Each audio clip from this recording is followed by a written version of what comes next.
기도합시다. 오늘 말씀의 제목이 아버지를 영화롭게입니다.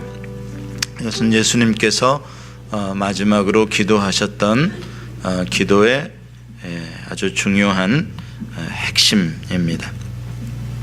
제가 지난 크리스마스 때 선물을 받았는데 어떤 분이 저에게 영화관 관람권 2장을 주셨습니다. 아마 애인하고 같이 보라고 그런 것 같습니다. 그래서 당연히 제 아내와 봤습니다. 지난주에 가서 보았습니다. 국제시장이라는 영화였습니다. 그 영화의 첫 장면은 늙은 노 부부가 부산 앞바다를 이렇게 내려다보는 그런 장면으로 시작이 됩니다. 그 앞바다에 배들이 이렇게 지나가는 모습을 보며 남편이 아내에게 나의 꿈은 선장이 되는 것이었다 그랬더니 아내가 당신에게 그런 꿈이 있는 줄 내가 몰랐었다 이렇게 대화를 하면서 이제 함흥이 아니라 흥남부두에서 함흥이랑 비슷해요. 흥남부두에서 그 배를 타고 피난 오던 시절로 회상을 하면서 이제 장면이 바뀌게 됩니다. 그 흥남부두에서 미군 그 수송선을 타는 과정에서 안타깝게도 아버지와 헤어지게 됩니다. 아주 긴박한 상황 속에서. 그래서 아버지가 이 아들, 주인공인 아들에게 긴박하게 아주 간곡하게 부탁을 합니다. 내 엄마와 내 동생들을 네가 이제부터는 가장이 돼서 잘 돌봐야 한다. 그것을 계속해서 말해줍니다. 아버지가 남긴 유언 같은 그런 말씀이었습니다. 이제 그 아들은 어렸을 적부터 이제 피난 와서 그 아버지가 남긴 말씀을 가슴에 새기고 아주 힘들고 고생스러운 인생을 꿋꿋하게 그것을 이겨내며 살아갑니다. 해양대학에 들어가 선장이 될 수 있는 기회도 있었지만 가족을 위해서 그 자기의 꿈마저 포기하고 어떻게든지 아버지께서 자기를 가장으로 여겨지고 해주신 그 말씀을 지키려고 평생을 살아갑니다. 그렇게 한평생을 살고 난 다음에 이제 백발의 노인이 되어서 아버지의 사진 앞에서 독백을 하며 영화가 이제 끝납니다. 아버지, 제가 이만하면 열심히 잘 살았죠 하면서 영화가 끝납니다. 사람이 세상을 떠날 때가 되면 가족과 친지들을 만나고 싶고 또 마지막 유언을 남기고 싶습니다. 내가 당신들을 얼마나 사랑했는지 그 진실한 사랑의 마음도 전달하고 싶습니다. 더군다나 만약에 세상을 떠나는 사람이 그리스도인이라면 세상을 떠나면서 내 영혼을 받아주십시오라는 기도도 하겠지만 제일 아마 마음에 간절히 기도하고 싶은 것은 이 땅에 남겨진 가족들을 위해서 하나님께 의탁하는 기도를 하고 싶을 것입니다. 예수님은 최후의 만찬 자리에서 제자들의 발을 일일이 손으로 닦아주시며 제자들을 사랑하시되 끝까지 사랑하시는 주님의 마음을 전달하셨습니다. 그리고 요한복음 13장부터 16장까지 비교적 긴 내용의 마지막 고별의 말씀을 유언처럼 남겨주셨습니다. 그리고 그 설교의 맨 마지막이 오늘 읽은 예수님의 기도로서 이제 끝나게 됩니다. 오늘 읽은 이 요한복음 17장의 기도를 쭉 1절부터 26절까지 읽어보면 이 기도 속에는 예수님께서 왜 이 땅에 오셨으며 어떻게 사셨고 무엇을 위하여 죽으시는지 예수님의 모든 삶과 복음의 핵심이 이 요한복음 17장에 담겨져 있습니다. 그 내용은 크게 3가지로 나누어지는데 첫째는 예수님이 자신을 위해서 기도합니다. 특별히 자기의 마지막 사역, 남겨진 십자가의 죽음을 앞두고 그것을 감당할 수 있게 해달라고 기도하고, 그 다음에는 이 땅에 남겨지는 제자들을 위해서 예수님께서 기도하십니다. 그리고 마지막 부분에는 앞으로 장차 예수님을 믿게 될 모든 그리스도인들을 위해서 중보의 기도를 올리십니다. 오늘은 그중에서 우리가 1절로부터 5절까지 읽었습니다. 이 내용은 예수님이 자기 자신을 위해서 아버지 하나님께 기도하는 내용입니다.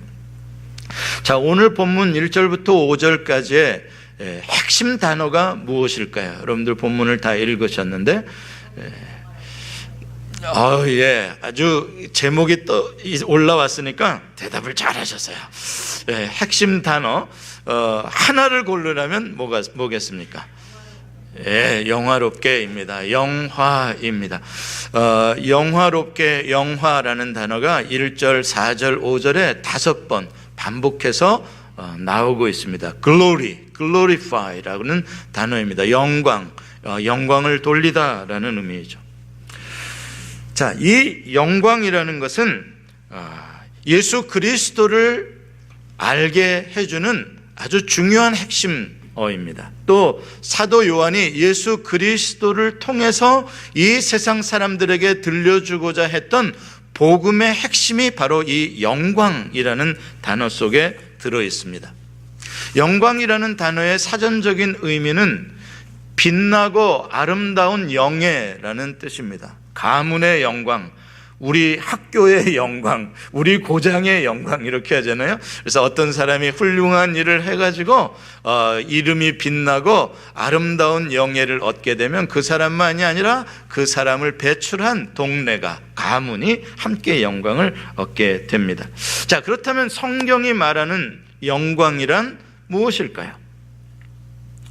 무엇이 그렇게 빛나고 아름다운 영예겠습니까? 누가 그렇게 빛나고 아름다운 분이겠습니까?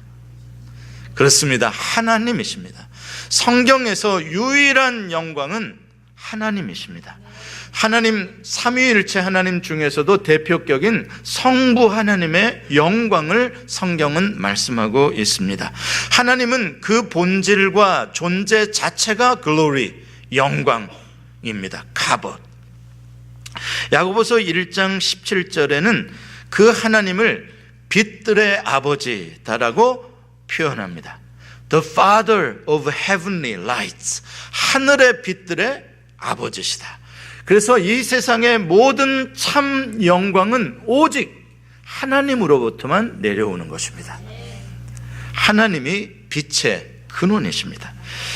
요한계시록 21장 23절에 보면 이런 말씀이 있습니다. 같이 읽어보십시다. 시작. 그 성은 해와 달의 비침이 쓸데없으니 이는 하나님의 영광이 비치고 어린 양이 그 등불이 되심이라. 아멘.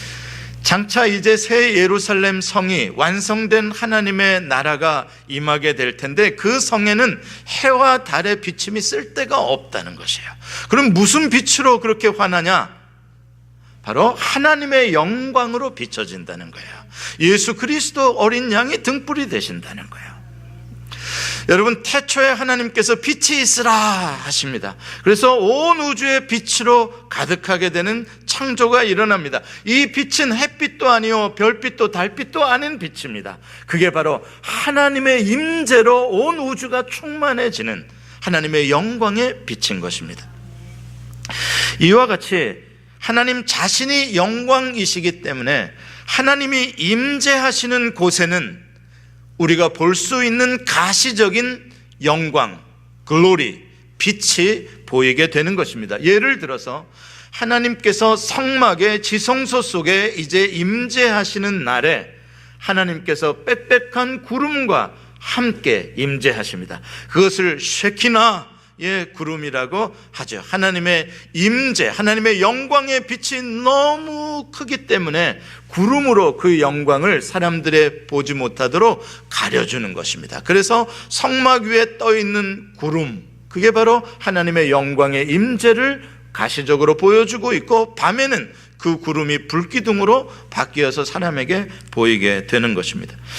또한 하나님의 영광은 하나님께서 하시는 일들 속에서 나타납니다. 하나님께서 하시는 사역을 보면 하나님이 어떤 분이신지를 알 수가 있습니다. 거기에는 하나님의 사랑과 하나님의 긍휼과 하나님의 지혜와 하나님의 능력과 하나님의 위엄이 나타납니다. 하나님께서 어떻게 이 우주 만물을 창조하시는지, 하나님의 그 무한하신 지혜와 능력, 하나님께서 어떻게 홍해를 가르시며 어떻게 이 백성들을 출애굽을 시키시는지, 하나님의 그 권세와 능력, 하나님께서 하시는 일을 보면 와, 하나님의 영광이 나타납니다. 로마서 1장 20절은 그것을 이렇게 말씀합니다. 우리 같이 한번 읽어보겠습니다. 시작. 창세로부터 그의 보이지 아니하는 것들 곧 그의 영원하신 능력과 신성이 그가 만드신 만물에 분명히 보여 알려졌나니 그러므로 그들이 핑계하지 못할지니라. 아멘.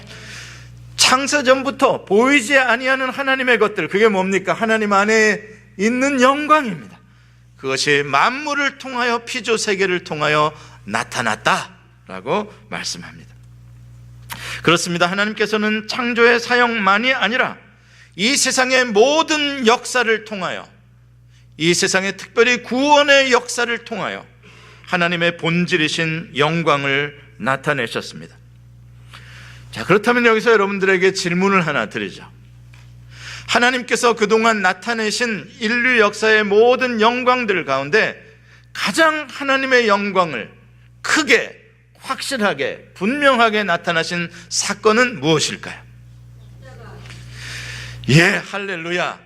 예수 그리스도이십니다. 예수 그리스도의 성육신, 예수 그리스도의 이 땅의 사심, 예수 그리스도의 십자가의 죽으심, 예수 그리스도의 부활과 예수 그리스도의 재림, 예수 그리스도의 그 모든 것이 하나님의 영광을 나타내는 것이었습니다. 또한 하나님께서 예수 그리스도를 통하여서 하나님의 그 모든 영광을 나타내시는 가운데 바로 이 복음, 예수 그리스도의 삶 전체를 나타내는 이 복음, 그게 바로 영광의 핵심이 되고 있는 것입니다. 본문 5절 말씀을 우리 같이 한번 읽어보겠습니다. 본문 5절입니다. 시작. 아버지여, 창세전에 내가 아버지와 함께 가졌던 영화로서 지금도 아버지와 함께 영화롭게 하옵소서. 아멘. 창세전에 내가 아버지와 함께 가졌던 영광, 바로 그 영광을 이 세상에 나타내신 분이 예수님이십니다. 요한복음 1장 14절에 이렇게 증거합니다. 같이 읽습니다. 말씀이 육신이 되어 우리 가운데 거하심에 우리가 그의 영광을 보니 아버지의 독생자의 영광이요 은혜와 진리가 충만하더라. 아멘. 예수님께서 인간의 몸을 입고 우리 가운데 오셔서 우리 가운데 사신 이 성육신의 사건이 바로 하나님의 영광을 보여주신 사건이다라고 소개합니다. 또한 요한복음 1장 18절은 예수님은 보이지 않는, 또 볼 수 없었던 그러한 하나님의 모습을 보게 해주신 분이시다라고 소개합니다. 같이 읽습니다. 시작. 본래 하나님을 본 사람이 없으되 아버지 품속에 있는 독생하신 하나님이 나타내셨느니라. 아멘. 이 말씀 속에 아버지 품속에 있는 이라는 단어가 중요합니다. 왜 아버지 품속에 있는 독생자라고 표현을 했을까요? 예수 그리스도가 어떤 분이라는 것을 강조하는 표현일까요? 예수 그리스도가 성부 하나님과 얼마나 친밀한 분이신지, 예수 그리스도가 얼마나 성부 하나님과 하나 되신 분이신지, 그것을 강조해 주는 표현입니다. 하나님의 아들로서 예수님은 성부 하나님과 하나 되신 분이라는 뜻입니다. 히브리서 1장 3절에 보면 이것을 완전히 이렇게 정리해서 말씀해 줍니다. 같이 읽습니다. 시작. 이는 하나님의 영광의 광채시요 그 본체의 형상이시라. 예수님은 이 땅에 하나님의 영광을 직접적으로 계시하신 최고의 계시이시다라는 말씀입니다. 그렇습니다. 예수님께서는 하나님의 영광을 사람들에게 보여주시기 위해 이 땅에 오셨습니다. 흑암에 앉은 인간들에게 참 빛을 비추어서 그들에게도 하나님이 임재하는 영광 가운데 살아가도록 그들을 초청하고 그들을 빛 가운데로 올 수 있는 길을 여시기 위해 예수님께서 십자가에 달려 죽으셨습니다. 이 땅에서의 예수님의 존재, 예수님의 삶 전체는 바로 하나님의 아버지의 영광을 위한 것이었습니다. 예수님께서는 제자들에게 말씀하셨습니다. 나를 본 자는 아버지를 보았느니라.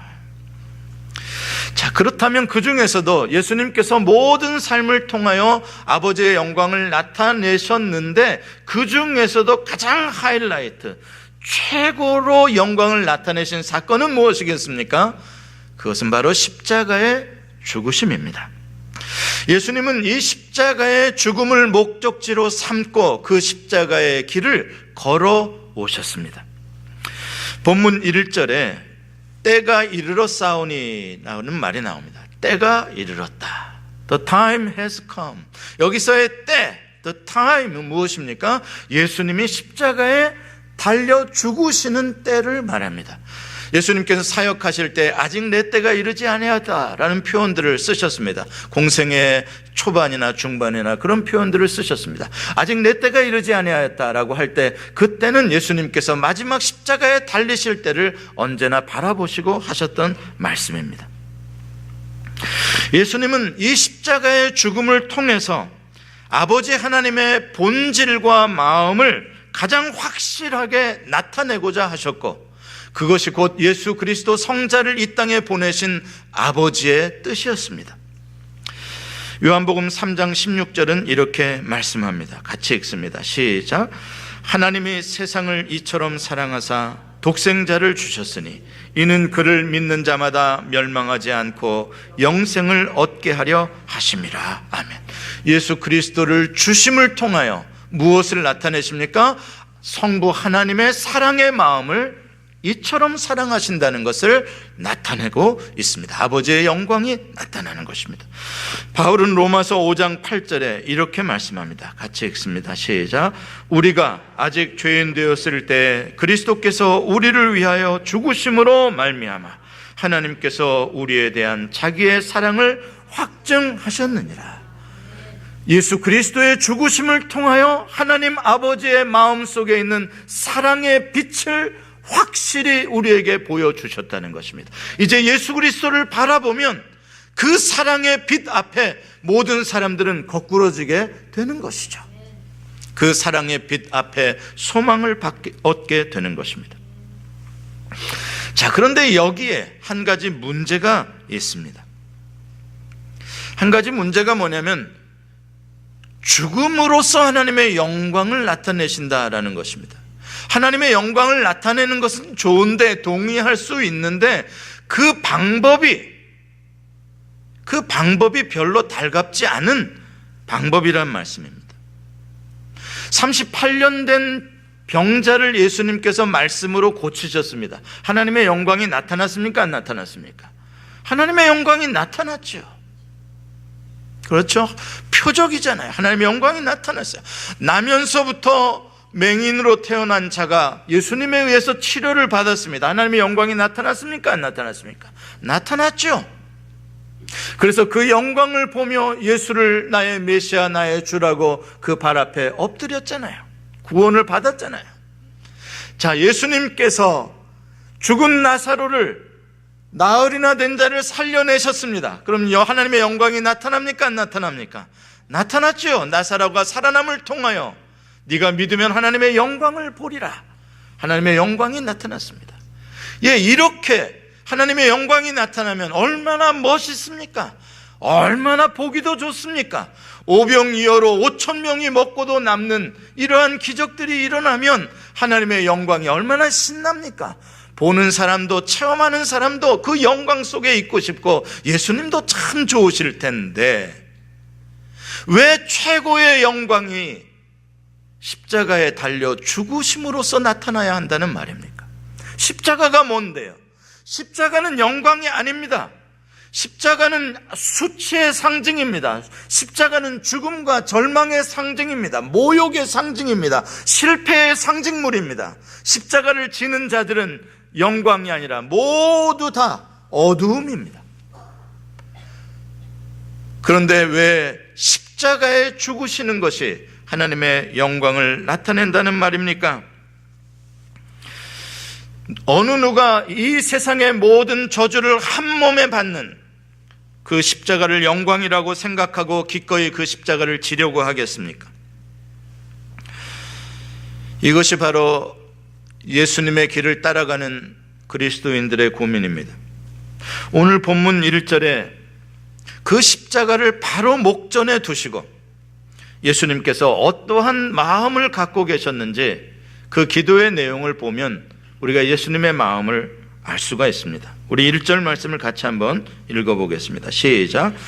예수께서 이 말씀을 하시고 눈을 들어 하늘을 우러러 이르시되 아버지여 때가 이르렀사오니 아들을 영화롭게 하사 아들로 아버지를 영화롭게 하게 하옵소서. 이 말씀에서 우리가 먼저 발견하는 것은 예수님께서 눈을 들어 하늘을 우러러 아버지께 기도하셨다는 것입니다.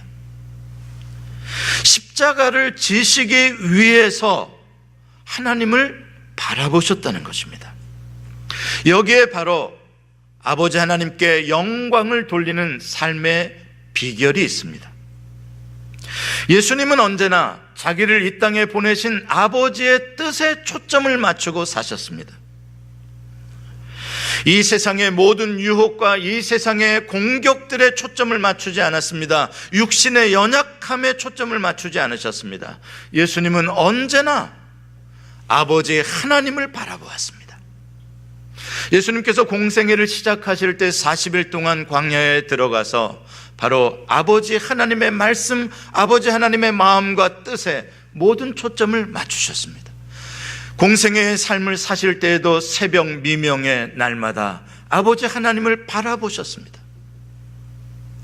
또한 오늘 십자가를 앞에 두고 제자들 앞에서 마지막 하시는 것도 아버지 하나님께 눈을 들어 하늘을 우러러 기도하시는 것입니다. 십자가에 달려 돌아가시는 마지막 순간까지도 아버지여 내 영혼을 아버지 손에 부탁합니다 라고 기도하십니다. 자, 그렇다면 예수님의 이 기도의 내용은 무엇이었을까요? 여러분들이 아시는 대로 아버지의 영광을 위한 기도였습니다. 예수님의 모든 기도는 아버지께서 영광을 받으시옵소서의 기도입니다. 예수 그리스도 당신을 통해서 아버지를 영화롭게 하는 것, 그것이 주님의 삶의 목적이자 기도의 내용이었습니다. 그런데 1절에 보면 그 목적을 이루기 위해서 어떻게 해야 하는지 예수님께서 말씀해 주고 있습니다. 어떻게 하는 것이 아버지께 영광을 돌리는 삶이 되겠느냐, 방법을 말하고 있는 것입니다. 그것은 아버지께서 아들을 영화롭게 해주심으로써 아들이 아버지를 영화롭게 해드릴 수 있다는 것입니다. 알 듯 모를 듯한 그러한 표현이죠. 이게 무슨 뜻일까요?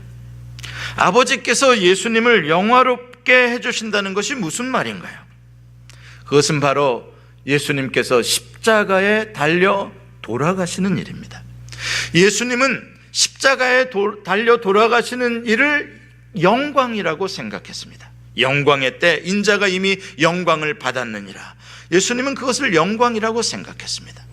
그런데 십자가에 달려 돌아가는 그 일이 예수님 혼자의 마음으로 예수님 자신의 의지로서 할 수 있는 일이 아니라 성부 하나님께서 끝까지 내가 이 길을 십자가에 달려 마지막 순간 숨을 거둘 때까지 이 길을 갈 수 있도록 아버지께서 나를 도와주시면, 아버지께서 나를 붙잡아 주시면 내가 이 사역을 완성하여 아버지께 영광을 돌리겠나이다, 이 뜻입니다. 아버지께서 나를 영화롭게 하여 주옵소서. 이 말은 아버지, 내가 십자가를 끝까지 질 수 있도록 나를 도와주시옵소서. 그렇습니다. 예수님께서는 늘 당신의 힘으로, 당신의 마음으로 순종하며 사셨던 것이 아닙니다. 언제나 하나님을 바라보시며 아버지의 뜻으로, 아버지의 말씀으로 채우고 아버지께서 주시는 성령의 능력을 받아 그 영화롭게 함을 받아 아버지를 영화롭게 해드렸던 것입니다. 누가 기꺼이 십자가의 죽음으로써 아버지께 영광을 돌릴 수 있는 사람이 있겠습니까? 그 사람은 아무리 어려운 환경에서도 환경을 바라보지 아니하며 자기를 바라보지 아니하며 오직 눈을 드는 사람, 하늘을 우러르는 사람, 성부 하나님께 기도하는 사람입니다. 하나님의 능력을 간구하는 사람, 그 사람이 주의 십자가의 길을 갈 수가 있습니다. 웨스트민스터 소요리 문답의 첫 번째 질문은 사람의 제일 되는 목적이 무엇입니까? 라는 질문입니다. 이것은 굳이 웨스트민스터 소요리 문답의 첫 번째 질문이라고 할 수 없습니다. 이것은 사실 모든 인간이 자기의 삶의 존재, 그 삶의 의미를 알기 위해서 반드시 자기에게 던져봐야 할 질문일 것입니다. 첫 번째 제일 가는 삶의 목적이 무엇이냐? 이 땅에서 왜 존재하며 무엇을 위해 사느냐? 이 신앙 고백서의 답은 무엇일까요? 이 질문에 대한 답은 무엇일까요? 답은 이것입니다. 같이 한번 읽어보겠습니다. 시작. 사람의 제일 되는 목적은 하나님을 영화롭게 하는 것과 영원토록 그를 즐거워하는 것입니다. 사람의 제일 되는 목적은 하나님을 영화롭게 하는 것이고 영원히 그를 즐거워하는 것이다. 예수 그리스도는 두 번째 아담으로 오셔서 바로 그러한 삶을 사셨고 우리의 모범이 되어주셨습니다. 이사야 43장 7절은 이렇게 우리의 창조의 목적을 말씀합니다. 같이 읽습니다. 시작. 내 이름으로 불려지는 모든 자 곧 내가 내 영광을 위하여 창조한 자를 오게 하라. 그를 내가 지었고 그를 내가 만들었느니라. 아멘. 하나님의 영광을 위하여 우리를 창조하셨다고 말씀합니다. 이어서 21절은 이렇게 말씀합니다. 같이 읽습니다. 이 백성은 내가 나를 위하여 지었나니 나를 찬송하게 하려 함이니라. 그것이 창조주 하나님의 우리를 향하신 목적이고 뜻입니다. 우리가 이 땅에 존재하는 이유입니다. 그러나 많은 인간들은 마땅히 하나님께 돌려야 할 이 영광을 자기의 이름에 돌리며 자기의 이름을 내기 위해서 바벨탑을 쌓았고 지금도 그렇게 살고 있습니다. 로마서 1장 22절로 23절은 그렇게 살아가는 인간들의 죄악을 이렇게 고백합니다. 같이 봉독합시다. 시작. 하나님을 알되 하나님을 영화롭게도 아니하며 감사하지도 아니하고 오지로 그 생각이 허망하여지며 미련한 마음이 어두워졌나니 스스로 지혜 있다 하나 어리석게 되어 썩어지지 아니하는 하나님의 영광을 썩어질 사람과 새와 짐승과 기어다니는 동물 모양의 우상으로 바꾸었느니라. 잘못된 거래를 하고 살아갑니다. 목적지를 잘못 두고 살아갑니다. 하나님께 마땅히 드려야 할 영광, 그것을 자기에게 돌리고 세상에 썩어질 우상에게 돌리고 있다는 것입니다. 여러분, 이 세상에 사는 모든 사람들은 무엇인가 영광을 위하여 살고 있습니다. 나름 다 자기의 삶의 목적과 이유가 있습니다. 어떤 사람은 세상의 영광을 추구하며 살고 어떤 사람은 하나님의 영광을 추구합니다. 풀은 마르고 그 꽃은 떨어지는 것처럼 육체의 영광은 곧 시들게 될 것이요 세상의 영광은 다 떨어지게 될 것입니다. 화무시비롱이라는 말이 있습니다. 이 세상에 대통령의 영광, 그 놀라운 영광을 가졌던 사람들도 보니까 어느 날 파란 죄수복을 입고 사형 선고도 받고 그렇게 죄수가 되어 있더라고요. 전도서에서 솔로몬은 이미 그것을 말했습니다. 고백했습니다. 솔로몬은 부귀의 영광을 다 누려보았던 사람입니다. 물질의 영광, 권세의 영광, 건강의 영광. 그러나 다 헛되고 헛되다고 말합니다. 그러나 예수 그리스도의 십자가의 영광은 어떻습니까? 그것은 어두움인 것 같고 실패인 것 같고 절망인 줄 알았는데 예수님의 십자가의 영광은 2000년이 지난 지금도 빛나고 있고 앞으로도 영원히 빛날 것입니다. 그것은 세상을 비추는 참 빛이 되어 지금도 절망의 흑암 가운데 있는 자들에게 소망을 줄 것입니다.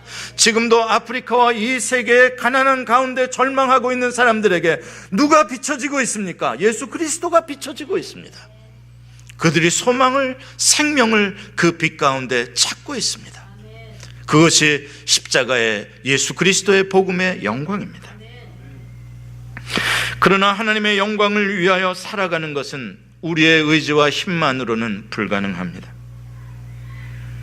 하나님께서 우리를 영화롭게 해주실 때 우리는 아버지께 영광을 돌릴 수가 있는 것입니다. 우리는 발광체 자체가 아닙니다. 우리는 반사체입니다. 우리는 근원이 아닙니다. 우리는 통로입니다. 아버지께서 영광의 근원이시고 아버지께서 빛의 참 발광체이십니다. 아버지께서 비춰주시는 그 빛을 받음으로 우리는 비출 수 있고 아버지의 영광이 나를 통하여 나타날 수가 있는 것입니다. 모든 영광은 아버지께로 옵니다. 예수 그리스도는 바로 그 아버지의 영광을 우리에게 전달해 주시기 위하여 십자가의 길을 가신 중보자이십니다. 이제 하나님의 영광은 예수 그리스도 안에만 머무는 것이 아니라 그 참빛 안에 들어온 모든 성도들의 가슴 속에 임하여 계십니다. 그래서 너희는 세상의 빛이니라 주님께서 말씀하시는 것입니다. 등불을 켜서 말 아래 두지 아니하고 등경 위에 두나니 너희들은 이 세상을 비치는 빛이 되어라. 주님이 말씀하십니다. 그것이 주님께서 우리를 구원하신 목적입니다. 그러므로 우리가 오늘도 예수 그리스도의 이름으로 기도하며 눈을 들어 아버지 하나님을 바라보는 것입니다. 아버지 하나님을 바라보면 아버지께서 나에게 얼굴빛을 비추어 주십니다. 그러면 나의 근심이 물러가고 나의 염려가 물러가고 두려움이 물러갑니다. 아버지께서 주시는 능력의 소망의 생명의 빛으로 채워집니다. 그러면 나는 세상의 빛으로 다시 빛나게 되는 것이죠. 그래서 이 세상의 빛으로 사는 사람은 이렇게 늘 기도와 말씀으로 예수 그리스도 안에서 하나님과 하나 된 사람들, 빛과 하나 된 사람들, 그 사람들의 인생은 빛나게 될 것이요 세상을 비추는 사람이 되는 것입니다. 사랑하는 성도 여러분, 여러분들은 그동안 무슨 영광을 위하여 사셨습니까? 아니 지금 여러분들의 삶의 목적은 어디에 두고 계십니까? 바라옵기는 이미 많은 사람들의 인생에 있어서 실패한 이미 경험되어진 썩어질 영광 더 이상 추구하지 마시고 하나님의 영광, 복음의 영광, 영원히 꺼지지 않는, 영원히 빛나는 많은 사람을 의로운 대로 돌아오게 하는 자는 하늘의 별과 같이 빛나리라. 그 영광, 예수님처럼 이 땅에 심겨지는 하늘의 미랄이 되는 영광, 그 영광을 위하여 살아가시는 여러분들이 되시기를 축복합니다. 기도합니다. 하나님 감사합니다. 아버지의 영광을 우리에게 주셔서 우리도 아버지께 영광을 돌리게 하여 주옵소서. 우리를 구원하신 예수님을 찬양하며 십자가를 찬양합니다. 십자가 십자가 무한 영광일세. 요단강을 건넌 후 무한 영광일세. 십자가의 영광을 깨닫게 하시고 우리의 삶이 그 길을 갈 수 있도록 성령님 이끌어 주옵소서. 예수님의 이름으로 기도합니다. 아멘. 찬송 부르시며